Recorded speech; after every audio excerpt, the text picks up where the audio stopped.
Hello dear students, आपको याद होगा फिजिक्स में आपको पिछले क्लास में होमवर्क दिया गया था। तो आप लोग कुछ लोग सॉल्व किए हैं और आप डाउट पूछे हैं, अपना कुछ क्वेश्चन आपसे नहीं बना है तो उसको चलिए क्लियर करते हैं, बताते हैं समझाते हुए। आप ध्यान से इसको समझते चलिए और आप इसको अपने नोट्स कॉपी पर सॉल्व भी करते चलिएगा। जहाँ भी इस क्वेश्चन को आप बना रहे होंगे, आपका ये बुक का पेज नंबर 473 है, जिसमें आपको 61 से 66 तक होमवर्क दिए थे। 6 क्वेश्चन है, बहुत ही इंटरेस्टेड क्वेश्चन है ये, जिसमें इक्विवेलेंट रेजिस्टेंस आपको 2 टर्मिनल के अक्रॉस फाइंड करना है। तो चलिए इसको बताते हैं। एक स्टूडेंट का 61 नंबर डाउट है और उसके बाद 63 भी डाउट में है। 63 के बाद जो है आपका 64 भी एक स्टूडेंट का डाउट है, 65 भी डाउट में है, तो 66 भी एक स्टूडेंट का डाउट है। मतलब ये 6 क्वेश्चन में लगभग सब डाउट में ही है आपका। तो कुछ लोग बनाए होंगे, क्योंकि अलग अलग स्टूडेंट का ये अलग अलग क्वेश्चन है जिससे नहीं बना है। तो हम सभी क्वेश्चन को समझाते जाएंगे जल्दी से। यहाँ आपको समझते चलना है ध्यान से देखते हुए। तो चलिए स्टार्ट करते हैं यहाँ 61 से। 61 में देखिए इस तरह से सर्किट दिया गया है। आपके पास भी बुक होगा, क्योंकि बिना क्वेश्चन लिखे तो इसका इक्विवेलेंट रेजिस्टेंस निकालना पॉसिबल नहीं है। तो क्वेश्चन तो लिखना पड़ेगा सबसे पहले। मतलब क्वेश्चन लिखने का मतलब हुआ कि डायग्राम जो दिया है रेजिस्टिव सर्किट का, उसको दिखाना पड़ेगा पहले।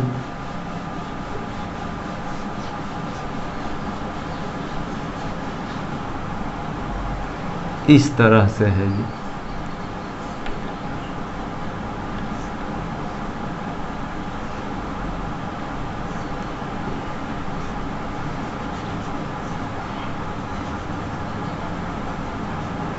ठीक है। और एम टर्मिनल का नाम है यहाँ पे एन है। इसी के क्रॉस जो है इक्विवेलेंट रेजिस्टेंस फाइंड करना है, जिसमें सभी रेजिस्टेंस का रजिस्टर का रेजिस्टेंस आर स्मॉल आर ओम दिया है। ठीक है। तो आपको बताएं कि जिस सर्किट में जिस टर्मिनल के क्रॉस भी आपको इक्विवेलेंट रेजिस्टेंस फाइंड करना है, उसके क्रॉस सबसे पहले सेल जोड़ देते हैं। ठीक है। जिससे ये हो कि आपको इसी के क्रॉस आपको निकालना है, तो इसी के अकॉर्डिंग जो है आप इसमें मूव कर पाएँ सर्किट में। ठीक है। तो स्टार्ट करते हैं। यहाँ आप सर्किट को सबसे पहले ध्यान से देखेंगे तो यहाँ आपको दिखाई दे रहा होगा कि यहाँ आइडियल वायर अटैच है। तो आइडियल वायर यहाँ टर्मिनल के क्रॉस यहाँ जोड़ा गया है। इसका मतलब यहाँ का पोटेंशियल सेम है, यहाँ का पोटेंशियल सेम है, यहाँ का और यहाँ का पोटेंशियल सेम है। ठीक है। तो इस सर्किट को समझना होता है सबसे पहले, अगर इस फॉर्म में है तो आइडियल वायर के दोनों पॉइंट का पोटेंशियल सेम होने का मतलब यहाँ साफ है कि ये आइडियल वायर को हटा करके और इस रजिस्टर को इस तरह से यहाँ जोड़ दीजिए, इसको इस तरह से जोड़ दीजिए। ठीक है। क्योंकि पोटेंशियल सेम होने का मतलब है कि इसको यहाँ पर ला करके रख देंगे एक पॉइंट पर, फिर यहाँ भी इसको हटाएंगे, यहाँ फिर से बनाना पड़ता, समय लगता, इसलिए मिटा दे रहे हैं यहाँ हम।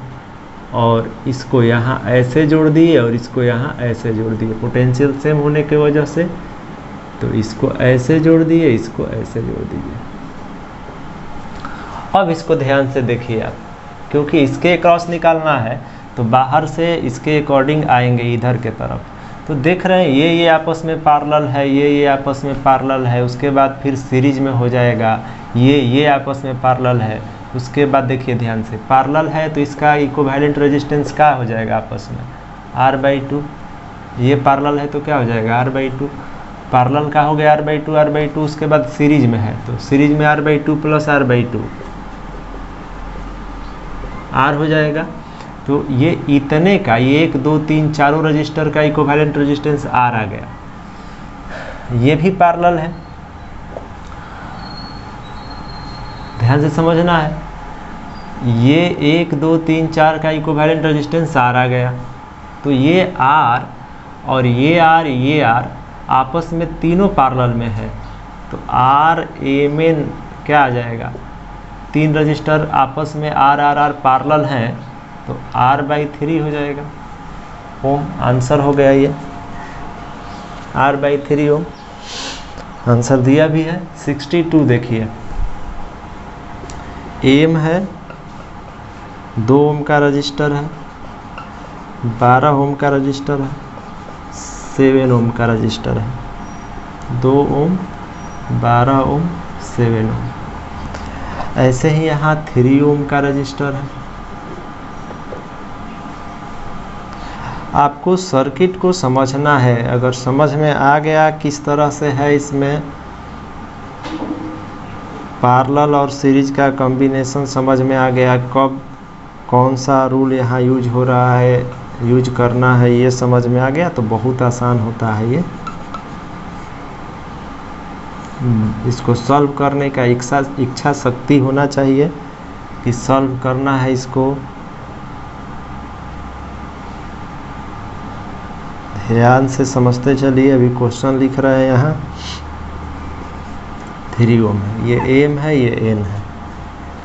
तो जिसके क्रॉस निकालना है उसको क्रॉस सेल जोड़ देते हैं, जिससे कि ये हो पाए कि इधर आना है हम लोगों को, बाहर से अंदर के तरफ जिसके क्रॉस निकालना है उधर बढ़ते आना है। ठीक है, तो देखिए यहाँ सर्किट को यहाँ ऐसे फोल्ड करते, मतलब इसके क्रॉस चलते आना है, चलते आना, इक्विवेलेंट रेजिस्टेंस निकल जाएगा। यहाँ देखिए 7 ओम 3 ओम 2 ओम ये आपस में सीरीज में है, तो सीरीज में है तो सीधे जोड़ देंगे, 7 + 3 + 2 12 ओम हो जाएगा। अब ये 12 ओम आ गया इस तीनों का, अब ये तीनों का 12 ओम आ गया, तो 12 ओम 6 ओम के साथ क्या है, पैरेलल में होगा, पैरेलल में नहीं होगा तो पैरेलल में होगा, तो 6 × 12/6 + 12 तो हो जाएगा 6 × 12/6 12 कितना हो जाएगा 18, तो 6 × 18 और 3 × 4 = 12, तो 4 ओम हो गया। 4 ओम कितने का हो गया, इतने का, पूरे का इतना का 4 ओम हो गया। ठीक है, तो इसका 4 ओम हो गया, तो यहाँ पर 4 ओम रख सकते हैं, इसके बदले में इक्विवेलेंट 4 ओम। अब वो जो 4 ओम आया वो 4 ओम इस 12 ओम के साथ सीरीज में होगा, तो 12 ओम अब 4 ओम को सीधे अटैच जोड़ेंगे, 12 + 4 क्योंकि सीरीज में है तो सीधे जोड़ेंगे ना, तो 12 और 4 16 हो जाएगा ओम।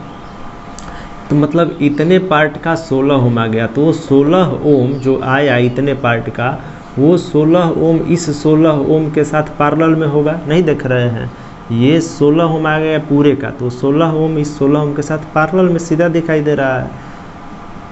तो 16 2 बार है तो 2 से डिवाइड कर दीजिए पैरेलल के लिए, 8 ओम हो जाएगा।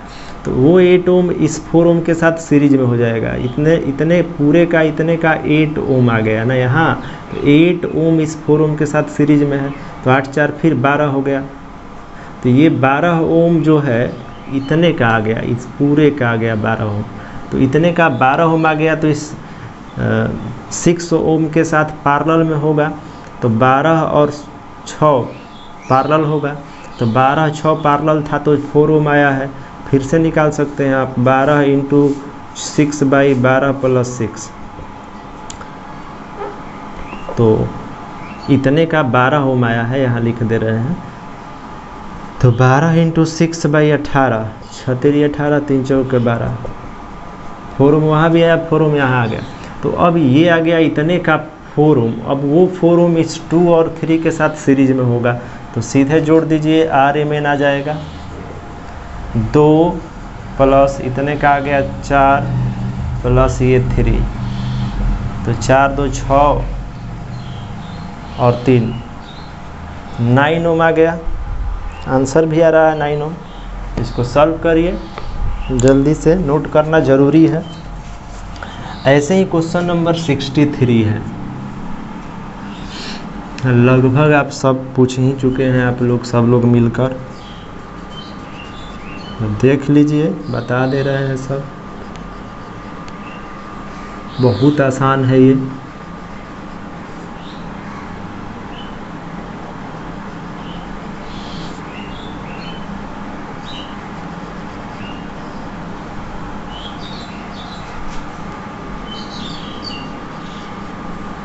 इसमें थोड़ा सा कॉन्सेप्ट है और वो बताए हैं थ्योरी पढ़ाते समय, जो थ्योरी पढ़ाते हैं आपको समझाते हैं, उसको अगर ध्यान से आप सीखते होंगे तो कैसा भी क्वेश्चन, किसी भी लेवल का क्वेश्चन आपसे बनेगा। इस चीज़ को बार बार बोलते हैं। तो देखिए यहाँ एम और एन दिया है, एम एन के क्रॉस इक्विवेलेंट रेजिस्टेंस फाइंड करना है, ठीक है। फिर से मिला लेते हैं, सही है 2 6 6 6 6 2 6, ठीक है।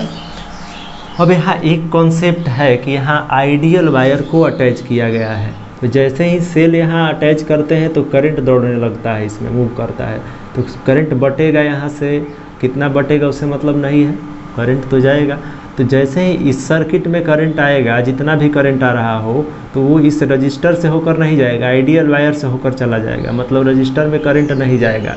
तो अभी तो इसको इग्नोर करना है, ठीक है। और यहाँ का पोटेंशियल सेम हो जाएगा क्योंकि आइडियल वायर अटैच है, तो यहाँ का पोटेंशियल सेम हो जाएगा, तो इस पॉइंट को इसके साथ ले जाकर जोड़ना पड़ेगा।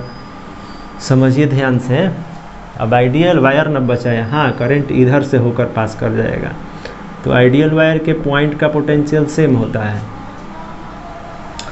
तो इसको ले जाकर के इसके साथ कनेक्ट करेंगे।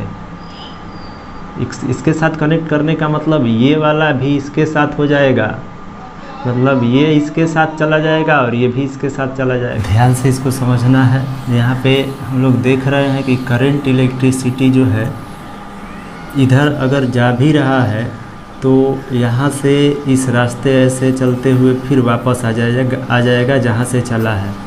तो इसका मतलब है कि इधर करंट जो है गया और वो जहाँ आउट होना चाहिए उधर नहीं जाकर फिर जहाँ से चला उधर ही आ गया। तो इस कंडीशन में यहाँ हम लोग कहेंगे कि यहाँ जाने का कोई रास्ता नहीं है, यहाँ से डिसकनेक्ट हो गया, क्योंकि पोटेंशियल सेम होने की वजह से ये यहाँ पे अटैच कर दिए हैं, तो ये इग्नोर हो जाएगा, मतलब इधर करंट नहीं पास कर रहा है, फिर वही आ जा रहा है जाकर। तो यहाँ लेकिन देख रहे हैं कि आइडियल वायर से होकर के इधर से रजिस्टर से होते हुए करंट जो है इधर बटे, यहाँ से इधर बटेगा और इधर बटेगा और यहाँ से फिर यहाँ एन टर्मिनल पर पहुँच जाएगा, मतलब ये रेजिस्टेंस यहाँ यूज में रहेगा इक्विवेलेंट निकालते समय। तो इस कॉन्सेप्ट को समझना है आपको, अच्छा क्वेश्चन है ये। तो ये 6 ओम का रजिस्टर इस 6 ओम के साथ पैरेलल में है, तो 6 ओम और 6 ओम पैरेलल है और 2 रजिस्टर है, तो 6/2 हो जाएगा और यहाँ पर 3 ओम हो जाएगा इसका वैल्यू इक्विवेलेंट। अब ये 3 ओम जो इक्विवेलेंट रेजिस्टेंस है, ये 3 ओम इस 2 ओम के साथ सीरीज में है और इस 2 ओम के साथ भी सीरीज में होगा, क्योंकि इस पूरे का 3 ओम आ चुका है और 3 ओम इसके साथ कनेक्टेड है, तो 2 और 3 और 2 सीरीज में हो जाएगा। तो आर एम एन यहाँ से सिंपली फाइंड हो जाएगा 3 + 2 + 2 7 ओम। ये आंसर हो गया इक्विवेलेंट रेजिस्टेंस, ठीक है। नेक्स्ट क्वेश्चन को देखते हैं यहाँ से।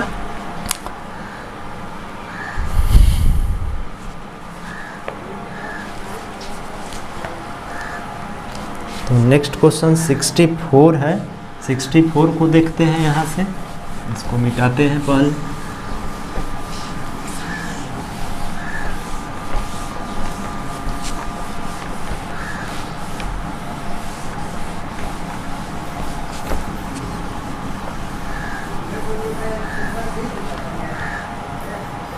तो 64 को समझिए आप। 64 क्वेश्चन जो है आर इक्विवेलेंट ही निकालना है, लेकिन ये थोड़ा सा अलग है जो अभी तक सॉल्व कर रहे थे उससे। ध्यान दीजिए इसको, आपके पास बुक होगा, देखिए मिलाइए। 64 यही क्वेश्चन है जो यहाँ पे सर्किट बना रहे हैं कि कुछ अलग है।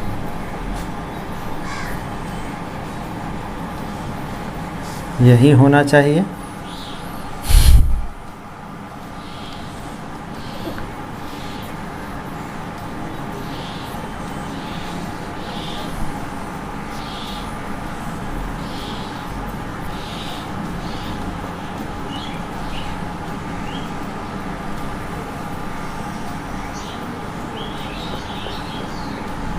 बहुत ही इंटरेस्टेड क्वेश्चन है ये भी।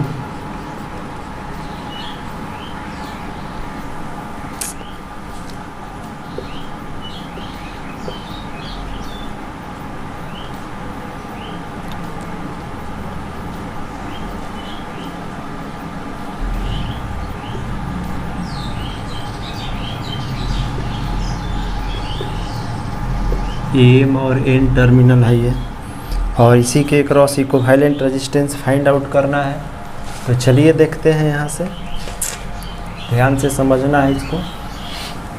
अब देखिए यहाँ सर्किट को ध्यान से देखेंगे तो यहाँ एक आइडियल वायर दिखेगा। देखिए यहाँ से यहाँ तक एक आइडियल वायर है, रजिस्टर तो नहीं है ना, सीधे वायर है, आइडियल वायर है। यहाँ भी यहाँ से यहाँ तक आइडियल वायर है, तो यहाँ का पोटेंशियल सेम हो जाएगा। आइडियल वायर जहाँ भी कनेक्टेड हो वहाँ का पोटेंशियल दोनों पॉइंट का सेम हो जाता है। तो इसको यहाँ से पॉइंट को यहाँ लाकर शिफ्ट कर देंगे। कहने का मतलब है इसको हटाएंगे ऐसे और ये यहाँ जोड़ देंगे। ठीक है, ये जैसे है यहाँ से रजिस्टर है तो ये तो ऐसे ही रहेगा यहाँ तक। यहाँ का भी पोटेंशियल सेम है तो इसको भी यहाँ से ऐसे यहाँ कनेक्ट कर देंगे। अब इसको ध्यान से समझिए, इसके क्रॉस इक्विवेलेंट रेजिस्टेंस फाइंड करना है। सेल जोड़ दीजिए, इधर से बाहर से अंदर के तरफ आएंगे।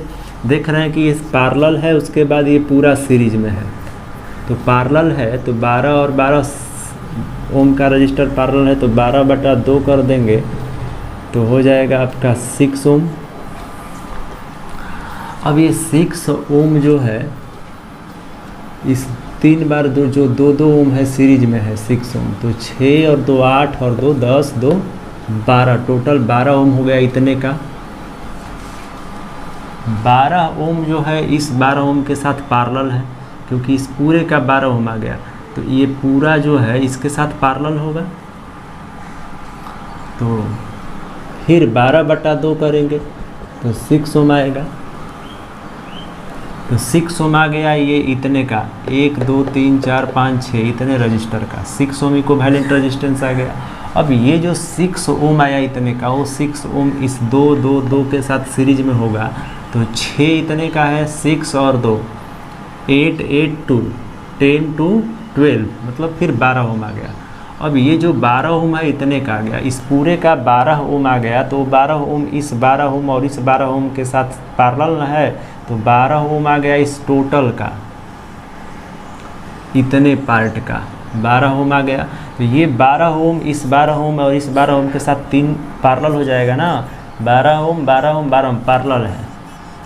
तो आर एम एन यहाँ से फाइंड हो जाएगा 1/12 + 1/12 + 1/12 भी करिएगा तो फाइंड होगा, लेकिन सेम 12 12 ओम है तो 12/3 कर देंगे, 3 बार है तो 4 ओम आंसर हो गया।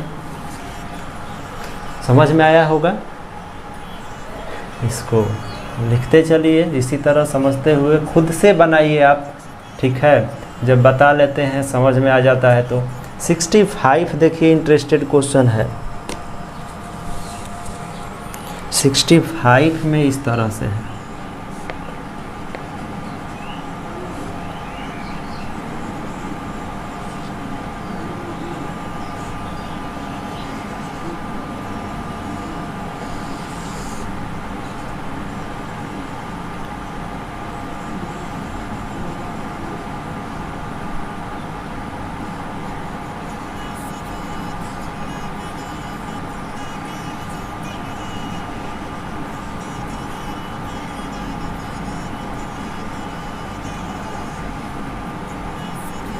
देखिए तो ऐसा ही होगा आपके बुक में भी। 4 ओम है, ये भी 4 ओम है, 8 ओम 8 ओम 8 ओम 4 ओम। तो सबसे पहले तो इस क्वेश्चन में फर्स्ट में आर एम एन फाइंड करना है, इक्विवेलेंट रेजिस्टेंस एम और एन के क्रॉस फाइंड करना है। उसके बाद सेकेंड में आपसे कह रहा है कि बी में कह रहा है, ए में ये फाइंड करना है, बी में टोटल करंट फाइंड करना है सर्किट में, और सी में टोटल करंट फाइंड करना है जबकि इफ़ दिया है V M N potential difference EMF cell का 12 वोल्ट दिया है जो जोड़ेंगे, ठीक है। और आपको साथ ही साथ करंट फाइंड करना है और 12 ओम रेजिस्टेंस में कितना करंट जा रहा है ये भी फाइंड करना है। तो चलिए पहले इक्विवेलेंट रेजिस्टेंस को फाइंड किया जाए। इसके क्रॉस सेल जोड़ेंगे जिस सेल का ईएमएफ जो है 12 वोल्ट है। देखिए सेल की तरफ आएंगे, बाहर से चलेंगे, इधर अंदर की तरफ आना है। आइडियल वायर तो यहाँ दिख रहा है लेकिन यहाँ पे चलिए पहले देखते हैं। आइडियल वायर है, इसको इसके साथ भी अगर यहाँ से इसको इसके साथ भी जोड़िएगा तो ये सीरीज में ही रहेगा। तो 4 और 6 सीरीज में है तो सीधे जोड़ देंगे, 4 और 2 6 ओम हो गया। अब ये 6 ओम जो इस दोनों का इक्विवेलेंट रेजिस्टेंस आया इस 12 के साथ पैरेलल में है, तो 6 गुणे 12 बटा 18, 6 18 3 4 12, मतलब 4 ओम आ गया इतने का, 12 ओम तक का ये। तो ये जो 4 ओम आया इस 4 ओम के साथ सीरीज में है तो 4 और 4 8 हो जाएगा। अब ये जो 8 ओम आया इस 8 ओम के साथ पैरेलल है तो 8/2 हो जाएगा, 2 बार है तो 4 ओम। अब ये जो 4 ओम आया आपका वो 4 ओम इस 8 ओम के साथ पैरेलल में हो जाएगा, तो 8 × 4 बटा में 8 + 4 12 हो जाएगा, 4 3 12 हो जाएगा, तो 8/3 हो जाएगा, ठीक है। तो 8/3 आ गया, यहाँ फ्रैक्शन जैसा आ रहा है। फिर से देख लीजिए, 4 2 6 सीरीज में है, उसके बाद पैरेलल में है 12 ओम के साथ। अब ये 12 ओम और 6 ओम का निकाले तो 4 आया, 4 इसके साथ सीरीज में है तो 4 8 हो गया, 8 इसके साथ जो है पैरेलल में है, तो पैरेलल में है तो 8 3 बार है पैरेलल में, 8/3 आया ही है, ठीक है। यहाँ तक 8/3 ही होगा। अब ये 8/3 जो है इस 8 के साथ पैरेलल में होगा, ठीक है। तो इस 8 के साथ पैरेलल में होगा तो 8/3 × 8/3 + 8 सॉल्व करिए, 64/3 हो जाएगा, ये अलग है, और बटा 24 और 8, 24 8 32/3, 3 कैंसिल हो जाएगा, 32 दूना 64, 2 आ गया। अब ये 2 जो आया है ये इतने तक का आया है, पूरे का ये इतने का, तो 2 जो आया इस 4 के साथ सीरीज में होगा ना, 2 जो आया ये 2 ओम इस पूरे का इतने का आया है इक्विवेलेंट, तो ये 2 इस 4 के साथ सीरीज में है तो RMN जो है 2 ओम आ गया रिजल्ट। मतलब ए का आंसर आ चुका है, 4 और 2 6 न होगा, 2 और 4 6 ओम हो गया, तो 6 ओम आ गया, फर्स्ट का आंसर हो गया।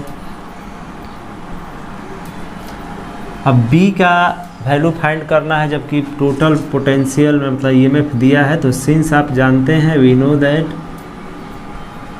From Ohm's law R equivalent = V/I, V = IR होता है, तो I = V/R हो जाएगा, RMN। तो V जो है दिया है 12 वोल्ट और RMN इक्विवेलेंट 6 आया है, तो 6 दूना 12, 2 एम्पियर हो गया आंसर। मतलब यहाँ 2 एम्पियर आंसर आ चुका है। सेकेंड बी का भी सी का वैल्यू फाइंड करना है, ध्यान से समझिएगा। 2 एम्पियर टोटल करंट जा रहा है। अब जो 2 एम्पियर टोटल जा रहा है वो यहाँ आएगा तो इसको जंक्शन मिलेगा, जाने का इधर 1 2 3 4 रास्ता है, इधर इधर इधर 4 पार्ट में ये करंट बटेगा। बात ये है कि इतने पार्ट में कितना करंट जा रहा है, मतलब इधर कितना करंट जा रहा है। तो सबसे पहले ये पता लगाना होगा कि इस 1 2 3 चारों रजिस्टर का कितना इक्विवेलेंट रेजिस्टेंस आया है। तो चारों रजिस्टर का इक्विवेलेंट रेजिस्टेंस देखिए कितना आया है, 4 2 6 था और 6 4 आया था और 4 4 8 आया था, मतलब इसका भी 8 ही है।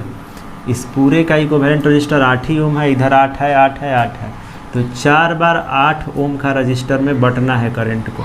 इक्वल रजिस्टर है तो आसान है करंट को बांटना।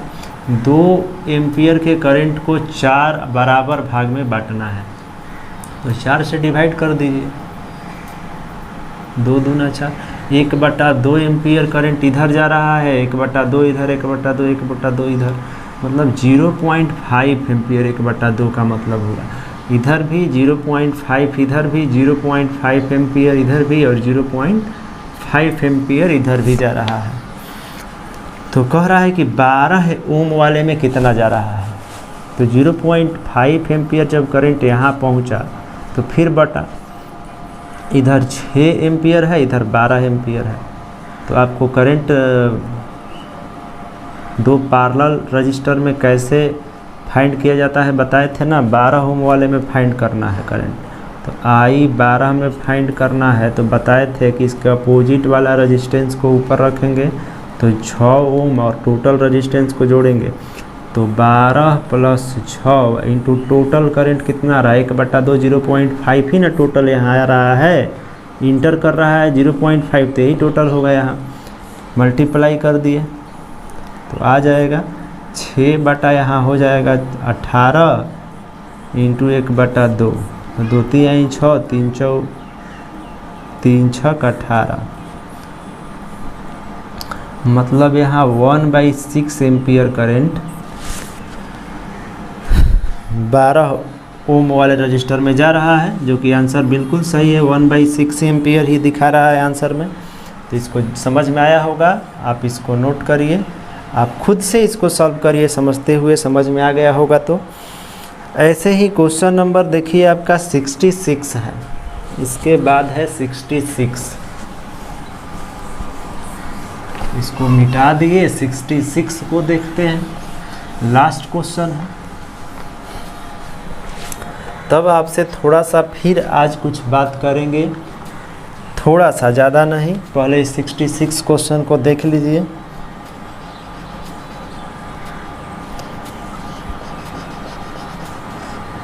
क्वेश्चन जो होमवर्क दे रहे हैं इसको आप ईमानदारी से बनाइएगा और हम तक पहुंचाइएगा, तो मज़ा आएगा, हमको भी लगेगा कि आप जो है एक्टिव हैं अपने पढ़ाई के प्रति। और अगर सॉल्व करिएगा नहीं, हम तक भेजिएगा नहीं,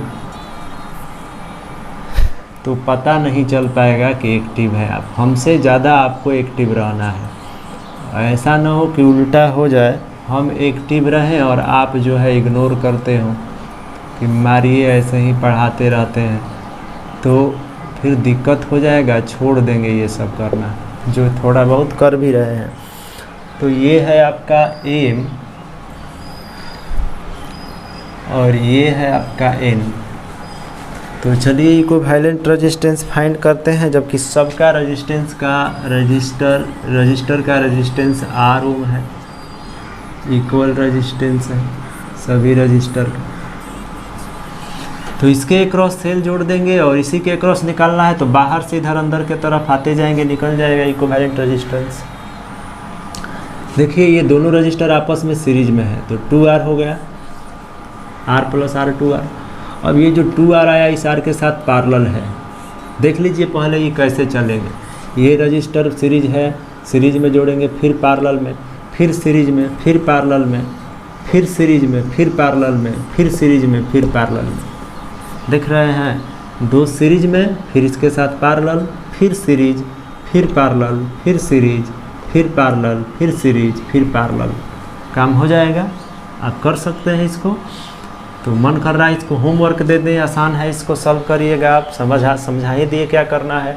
फिर से देखिए बता देते हैं, ये 2 सीरीज में जोड़ना है, फिर पैरेलल में, फिर सीरीज में, फिर पैरेलल में, फिर सीरीज, फिर पैरेलल, फिर सीरीज, फिर पैरेलल लास्ट में। जो आएगा वैल्यू वही आंसर हो जाएगा। तो टोटल लगभग सॉल्व कर दिए, लगभग क्या सब बता ही दिए 6 क्वेश्चन।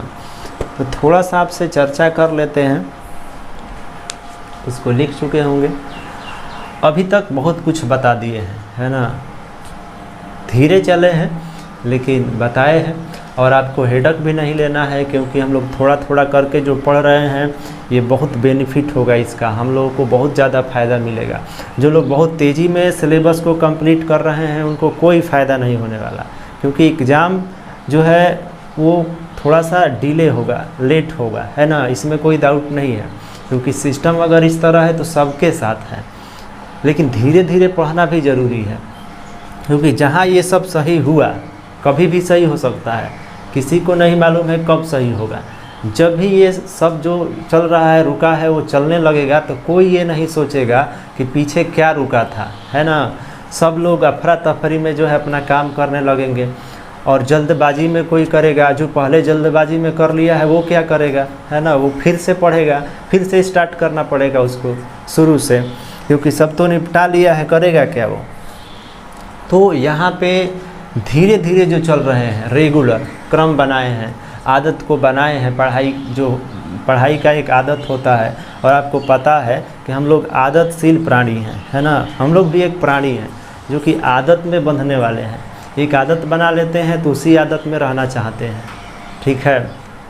न्यूटन का 3rd लॉ, जिसमें आप हैं उसी में रहना चाहते हैं। अगर आप कुछ लोग पढ़ाई छोड़ दिए होंगे और लंबा समय तक पढ़ाई को डिसकंटिन्यू कर दिए, छोड़ दिए सीधा, तो फिर उनका आदत हो जाएगा, पढ़ने में मन नहीं लगेगा। और जो लोग बहुत तेज़ी से पढ़ करके और निकल गए वो भी बैठ जाएंगे, फिर उनका भी आदत हो जाएगा नहीं पढ़ने का। जो लोग धीरे धीरे इस सिचुएशन में पढ़ते जा रहे हैं, थोड़ा थोड़ा करके, वो लोग अपने पोजीशन में बने रहेंगे और उनको बेनिफिट होगा आगे चल के। ये चीज़ को ध्यान रखना है, इसीलिए थोड़ा थोड़ा करके चीज़ों को आराम से बताते जा रहे हैं। और कुछ लोग घबराए हैं, ठीक है, अरे ऐसे पढ़ लें, कैसे, पढ़ाई का क्या होगा, अब तो सब चौपट हो गया। ऐसा कुछ नहीं है, सिचुएशन जैसे ही बीतेगा तो लोग भूल जाएंगे कि ये भी था, ठीक है। बशर्ते जो बोर्ड है आपका, जो एग्ज़ाम लेने वाला बोर्ड है, वो तो ध्यान रखेगा कि रुका था, तो वो आपको थोड़ा सा टाइम देगा, 1 मंथ 2 मंथ एक्स्ट्रा टाइम देगा आगे चल के। जो एग्ज़ाम फरवरी में हो रहा था वो चल के अप्रैल में होगा, हो सकता है 1-2 महीना का अंतर होगा केवल, ठीक है। तो हम लोग जैसे धीरे धीरे चल रहे हैं तो 1-2 महीना ही हम लोग पीछे हैं सिलेबस में, ठीक है, इससे ज़्यादा नहीं। तो बेनिफिट होगा, इसमें कोई दो राय नहीं है। बशर्ते जो लोग अपना दिमाग लगाएंगे, हमारे बताते हुए भी अपना दिमाग यूज करेंगे कि नहीं ऐसा नहीं होगा, अब तो सिलेबस कट कर दिया जाएगा, ये होगा वो होगा, पता नहीं एग्ज़ाम होगा भी कि नहीं, ऐसे ही पास कर दिया जाएगा। तो ऐसा कुछ नहीं है। जब तक सिचुएशन इस तरह से चल रहा है, कोई इसका उपाय नहीं है हम लोगों के पास, है ना, क्योंकि नेचर बैलेंस हो रहा है। तो बैलेंस हो रहा है तो किसी का भी दिमाग काम नहीं कर रहा है, सब लोग अफरा तफरी में हैं, लगे हैं, कुछ लोग दवा ढूंढ रहे हैं, कुछ लोग कुछ कर रहे हैं। ये तो तय है कि किसी टाइम पर जा कर के सब नॉर्मल होगा, इसमें कोई दो राय नहीं है कि नॉर्मल होना है। और जैसे ही नॉर्मल होगा तो हम लोग फिर घबराएंगे, है ना, अफरा तफरी होगा। और जो लोग धीरे धीरे चल रहे हैं, है ना, थोड़ा थोड़ा पढ़ रहे हैं, आदत बनाए हुए हैं, कहने का मतलब अपने पढ़ाई का मतलब हमारा आदत है पढ़ाने का, तो हम थोड़ा थोड़ा अपना आदत बनाए हैं, बैठ नहीं गए हैं या जल्दबाजी भी नहीं कर रहे हैं कुछ। आपका भी वैसे ही होना चाहिए, आपका भी जो पढ़ाई है वो धीरे धीरे कंटिन्यूअस रहना चाहिए, आदत में रहना चाहिए, बस यही कहना है। तो आदत में रहेगा तो आपको दिक्कत नहीं होगा। जैसे ही सिचुएशन सही होगा आप नॉर्मल धीरे धीरे जैसे थे वैसे हो जाएंगे। तो न ज़्यादा तेज़ रहना है, न ज़्यादा स्लो रहना है ना, नहीं ये भी नहीं है कि एकदम छोड़ देना है ना, नॉर्मल रहना है ना। तो नॉर्मल अगर हैं हम लोग जैसे पहले रहते थे, मतलब धीरे धीरे अपना काम हम हमेशा हर साल धीरे धीरे थोड़ा थोड़ा करके पढ़ाते हुए समय के साथ जो है सिलेबस को पूरा करते हैं, रिजल्ट भी अच्छा आता है। आपको बताने का ज़रूरत नहीं है, रिजल्ट बहुत अच्छा आता है। भले ही उसका प्रचार प्रसार नहीं कराते हो, इतना में तो लोग इतना प्रचार करा देते हैं कि लगता है कि केवल वही हैं, है ना, वही रिजल्ट केवल देते हैं। जबकि यहाँ हम लोगों के यहाँ सभी स्टूडेंट्स सेटिस्फाई होकर के जितना वो मेहनत करते हैं उससे बेहतर ही रिजल्ट आता है, ठीक है। और मेहनत हम लोग करते हैं, इसमें कोई डाउट नहीं है। तो ये जो बात कर रहे थे अभी इसलिए हो रहा था कि ज़्यादा घबराने का ज़रूरत नहीं है और रुकना भी एकदम से नहीं है, थोड़ा थोड़ा करते हुए पढ़ाई के क्रम को बैलेंस रखना है। देखिए अब आप ध्यान दे रहे होंगे तो फिजिक्स को और केमिस्ट्री को हम बैलेंस करके चल रहे हैं, है ना, इसमें कोई दो राय नहीं है। आप ध्यान देंगे तो फिजिकल केमिस्ट्री अपना चल रहा है बैलेंस होकर के, उधर फिजिक्स भी बैलेंस होकर के चल रहा है। इलेक्ट्रोस्टैटिक्स के बाद करंट कंप्लीट हो रहा है। तो ठीक है, जैसे जैसे बताते जा रहे हैं हम पे बिलीव करते हुए उसको सीखते चलना है ईमानदारी से, है ना। और ये भी नहीं सोचना है कि इग्नोर करते हैं इसको, अब तो कुछ नहीं होगा, ऐसा नहीं है। जब होगा तो उस समय कोई आपसे नहीं कहेगा कि आपका क्या छूटा है क्या नहीं, सब इधर उधर होने लगेंगे। और हम लोग एक जैसे चल रहे हैं ऐसे ही चलते चले जाएंगे, कंप्लीट होगा सिलेबस अच्छा से। और जो बातें हैं धीरे धीरे करके आगे नेक्स्ट वीडियो में भी करेंगे। जो जो आपको हम बताते जाएंगे ईमानदारी से उसको पूरा करते जाना है ना। अपना दिमाग नहीं लगाना है, अपना दिमाग केवल आपको जो बताते जा रहे हैं, जो आपका सिलेबस है, जो आपका चैप्टर का टॉपिक्स है, जो बताते जा रहे हैं इस पे दिमाग लगाना है। जितना दिमाग अप्लाई करना है जो बता रहे हैं इस पर अपना दिमाग अप्लाई करिए। आपके पेरेंट और हम आपको सही रास्ते के अकॉर्डिंग लेकर चलेंगे। पेरेंट भी एक्टिव हैं आपके, जो भी करते हो वो भी परेशानी में है, वो आपको अच्छा से इस सिचुएशन में लेकर चल ही रहे हैं। और आपका काम बस यही है जो बता रहे हैं इस पे दिमाग ज़्यादा से ज़्यादा यूज करना, और चीज़ों पे ज़्यादा दिमाग नहीं यूज करना है ना। हमारा काम क्या है कि हम जो सिलेबस मिला है पढ़ाने को, हमको जो मिला है वर्क जो है हमारा, इसको ईमानदारी से करें, जो कि कर रहे हैं, ठीक है। तो इतना ही बात था। अगले क्लास में मिलते हैं नेक्स्ट टॉपिक के साथ। इसी इलेक्ट्रिक सर्किट को अभी कंटिन्यू हम लोग किए हैं, आगे चलता रहेगा, थोड़ा सा और चलेगा। इसमें आपको पता ही होगा साइमेट्रिक सर्किट था ये, और साइमेट्रिक सर्किट के बाद जो है हम लोग इन्फिनाइट लेडर सर्किट को पढ़ेंगे, है ना। और भी जो है सब कुछ कंटिन्यू चलता रहेगा। तो ठीक है, अपना ध्यान रखना है, अपने हेल्थ के प्रति जो है एक्टिव रहना है और नॉर्मल रहना है, ज़्यादा इधर उधर नहीं सोचना है। जो बताते जा रहे हैं घर पर बैठकर सीखते चलिए, और जो जो आपसे हम कहते जाएंगे उसको पूरा करते चलिएगा आगे भी चलकर, ठीक है। तो ठीक है, take care, goodbye, okay, ठीक।